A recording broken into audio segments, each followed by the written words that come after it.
So now with this decision that the ICJ has made, now they have said that if a state does not intentionally manage the fossil fuel production, that it is an internationally wrongful act. What does this mean, especially to the fossil fuel producing countries?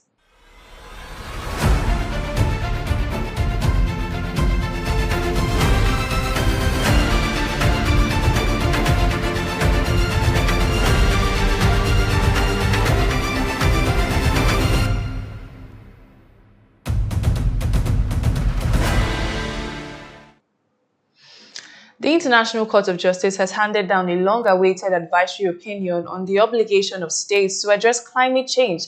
This ruling has been declared as a watershed moment, as for the first time in the International Court of Justice has made it clear that tackling climate change is a legal duty rooted in existing international law and is enforceable. This moment is the product of years of relentless mobilization from youth activists and climate vulnerable communities, with the bold leadership of Vanuatu and other small island states. And now what began as an idea in a Pacific University classroom has now reached the World Court, as we call the ICJ.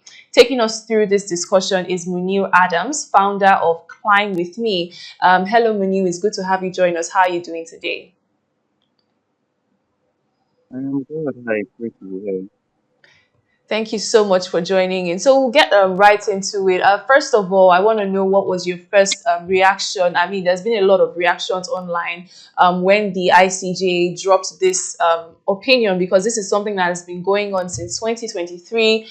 This is when this was pushed through the UN bodies by Vanuatu and other Pacific Island states. So I want to know, what was your initial reaction to this ruling by the ICJ on the obligations of states to address and tackle climate change?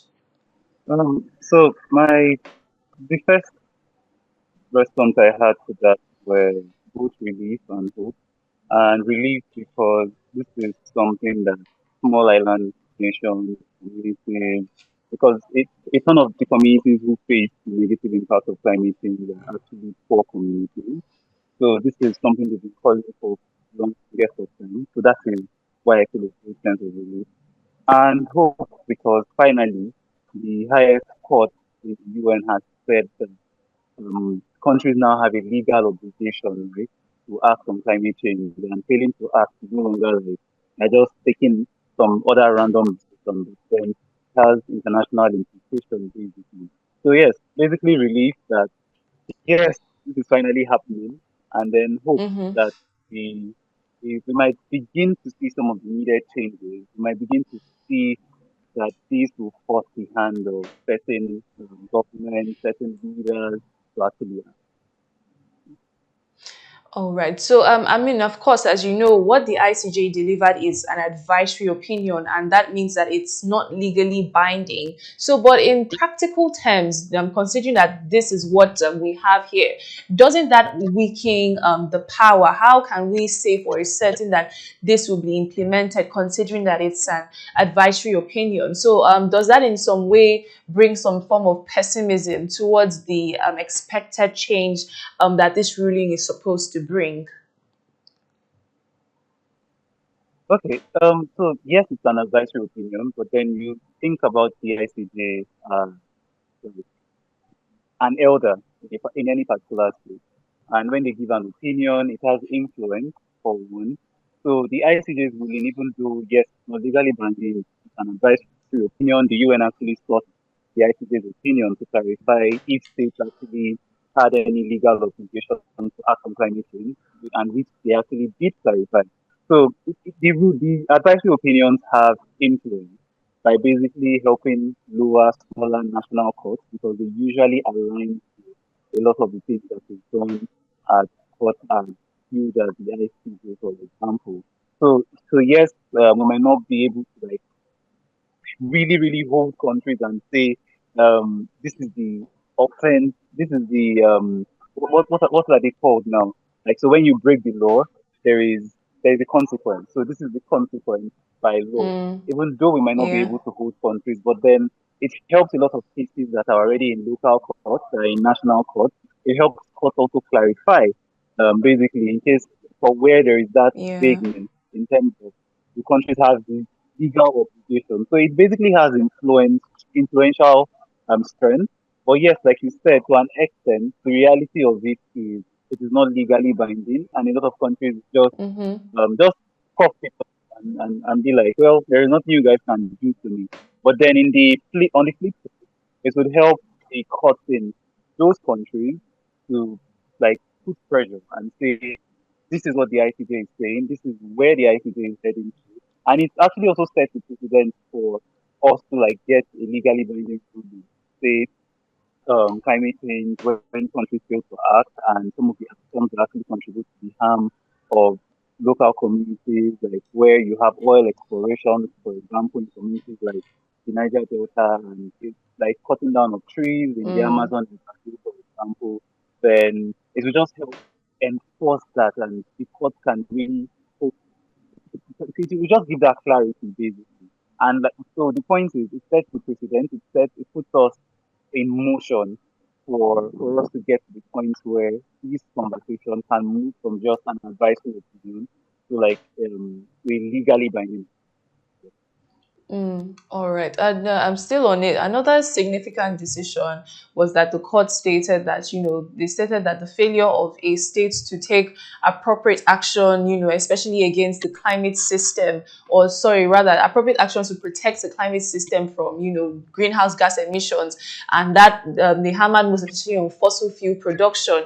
And, they said that the failure to do such could be an internationally wrongful act. So, how big of a shift is that for global climate governance? Because I mean, when you think about it, in the last COP conference, a lot of people were complaining that, oh, we didn't talk as much about fossil fuel production and how we're going to curb it. So now with this decision that the ICJ has made, now they have said that if a state does not intentionally manage the fossil fuel production, that it is an internationally wrongful act. How big of a shift is this, for global climate governance? What does this mean, especially to the fossil fuel producing countries? So in a way, this is a signal to them that there is a shift actually going on. That years and decades of protests and comments and conversations and engagement finally getting to the highest body. So it is telling countries who heavily Yeah. rely on fossil fuel production that get ready because there is a different direction in which the global conversation is headed, and it's no longer a conversation, but it's now in the highest room and certain kinds of decisions are being made. It is interesting you mentioned COP because the last COP was held in an oil producing country and Azerbaijan has a lot of Yes.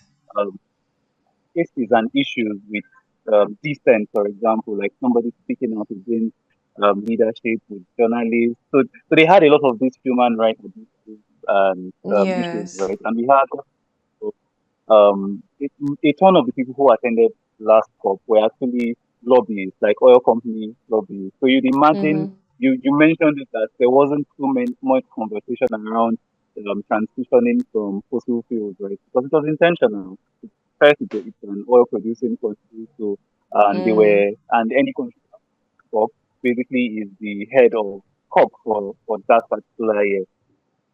Another key takeaway from the court, was that they also provided human rights basis for climate action. They affirmed that the right to a clean and healthy, sustainable environment is a human right. It's a human rights basis, or it's a human right rather, for everyone. So, why does this matter for climate justice? How are we able to align this together? Because before now, most people would see climate change as just an environmental right or an environmental issue. But now the ICJ has come forward to say that this is a human right. So first of all, how should we reorient our mindsets to see this as a human right? And, of course, to also ensure that more people have the understanding that this is beyond an environmental issue. So, in terms of framing and helping institutions, organizations see this as more of an human rights issue, the story is important. How do we communicate this story? What stories are we telling? I remember my very first interaction with the Niger Delta was I watched a documentary, and it was basically focused on one fisherman. And one part of the story that I have never forgotten. This was over 10 years ago, was where he said before they used to go out and fish and they'll come back with a lot of catch, right? But now, due to the oil spillage, getting into their water source, getting into their river, getting into their farms, making it difficult and even impossible to actually farm or do anything. Anytime they go to fish, or they come back with a oil stained neck and broken heart. And that particular line really stuck with me. And it helped me see that a lot of these degradations, for example, a few years ago too, another experience I had was I went for this cleanup in a particular community in Lagos around Okunaja. And we, after the cleanup, we did our thing, right? 2 years later, we went back to that same community. And this spot where we stood for that particular cleanup that day to take pictures and just to have do the cleanup itself no longer existed. It has been washed off alongside the houses that were on that particular shoreline. Most of the houses were gone. So unless we are able to amplify and show real stories like these and able to connect that, oh, when the sea level rise and there is a wash up of communities, these people's houses are along that particular shoreline and it gets impacted. When you have oil spillage and oil exploration recklessly without any form of responsibility to the community, then you have a lot of livelihoods being lost. You have a lot of young people living in the community because that was one of the points that that fisherman actually raised in that Niger Delta community, that a lot of their young people have left the city because there's basically nothing in their community anymore because their mainstay used to be farming, their mainstay used to be fishing, but then their lands are sold. So unless we are able to put these stories at the forefront and connect the two clearly without being too bogus, without using all the big English that we love using, then unless we do that, there is no way we can make progress and show that yes, since the ICJ has said climate change, climate injustice is actually a human rights issue because that's the same message we've been speaking for years. Or maybe we've not been communicating it and we've not been breaking it down to show what is the connection. So a lot of people have felt, oh, it's just them blabbing and just talking about some other trend. But then when you look at the science itself, you break down the science, then you look at the human angle, you look for the stories and connect the stories to the science and to the reality on ground, then I think combining really helps in showing people, showing lawmakers, showing decision makers that this is actually really a human rights issue and basically put us on the way to get legally binding. And one major takeaway, of course, is that, like we said, the major essence of this was to find out, okay, the states have an obligation to address climate change, and now they have ruled that, okay, we want full reparation to these injured states, especially in form of restitution, compensation, and all of that. But how realistic do you think it is that for these small island states or the climate vulnerable countries to get compensation from the major polluting states? Do you think that that's actually something that would be eventually, should I say, manifested, or something that would actually eventually come to play, from these major polluting states? Are you positive or optimistic that these countries that have suffered the damage of climate change will actually get the needed reparations that they deserve? Okay, so while I said it set us on the path for doing the right thing in terms of achieving the legally binding vision, um, the whole the whole conversation in terms of can small island states and climate vulnerable countries and communities to get reparations and really get fixed by the countries who caused most of the damage? I think it will still be business as usual for a long time because it's an advisory Mm, opinion, but the yeah. opinion actually carries a lot of moral and political weight because these Mm, are the conversations that a particular class of people who are in the same room, who actually have access to these leaders of these countries. Because you see, at the end of the day, countries are independent to act the way they choose to act. There is only so much courts like the ICJ can do. There is only so much institutions like the UN can actually mm, do. They can comment, they can put pressure, they can talk, but then at the end of the day, unless the country decides to take action, you can see what the US is doing because they had a new president. He pulled out of Paris climate agreement. He has removed funding from a lot of climate Um, I Yes. mean, lots of things, right? So I still think we still have our work is cut out for us, but then this brings a lot of hope that at least we are being heard, voices are being listened to, and voices Mm, are being heard. If I'm not mistaken, this particular fight actually started about 2019 by went in a small island in Vanuatu, mm, and which is a small island yes. nation, right? Yes. And they got so it tells you that we still need to keep talking about this, having this conversation, going out, engaging our leaders and our lawmakers as much as possible, and just putting the pressure where our mouth is. So it's not just enough to talk, it's not just enough to do advocacy, Yes. but we need to approach them one on one and put the pressure. So we still have a lot of this work to do. But the difference between last Mm-hmm. year and now, and even a few weeks ago and now, is that we have an advisory opinion from the ICJ that we can latch onto and tell our leaders that the world's highest court has said this is a problem and you owe it to communities that you are damaging to fix, and you should actually get to fixing them. And hopefully, it really, really influences local courts because it will. Like I said, the most that the advisory opinion has is it has a lot of moral weight, it has a lot of political weight, where you have countries who would align, then you have those who would always not align because maybe their mainstay is still the fossil fuels, they rely on oil exploration, and they will tell you they can't just transition away from it and all those. But meanwhile, we are feeding a cycle of damage, right? To our communities, and slowly but surely it's getting closer and closer to everything. So yes, I Mm. still think our work is done for us. We have a lot of the road is very long. It's quite far, Yeah, but then there is a definitely. lot of because right now we have the world highest court on our side. Mm.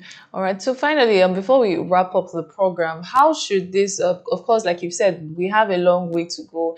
There are a lot of things to do. So, how should this ruling, especially, be taken by our policymakers in Nigeria, bringing it down to the Nigerian context? Of course, there's when we say we have a long way to go, it also has to do very much with our Nigeria, because when it comes to environmental issues, not much thought is given to it. So, how should this ruling be taken by our policymakers and eventually, cascade into the lives that the citizens have, especially because, like you mentioned a bit about the Niger Delta, I know that the situation there is, it's very hard to watch, with climate change and the oil pollution and all of that. So, just how should this basically change the way our policymakers and the government address environmental issues?